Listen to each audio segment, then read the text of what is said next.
Before you begin, remove the access panel. Processor memory duct assembly.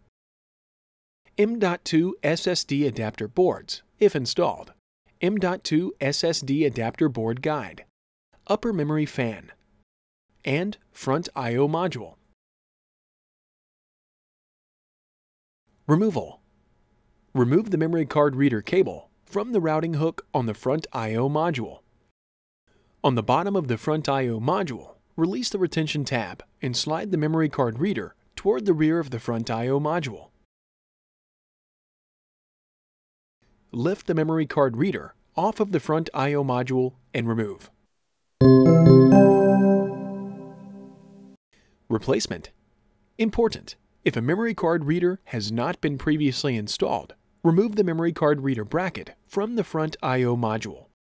Remove the memory card slot blank and place the memory card reader bracket onto the memory card reader. Place the tabs on the bottom of the memory card reader bracket into the cutouts in the front I/O module and slide it forward until it is firmly seated and the retention tab clicks. Route the memory card reader cable under the routing hook on the front I/O module.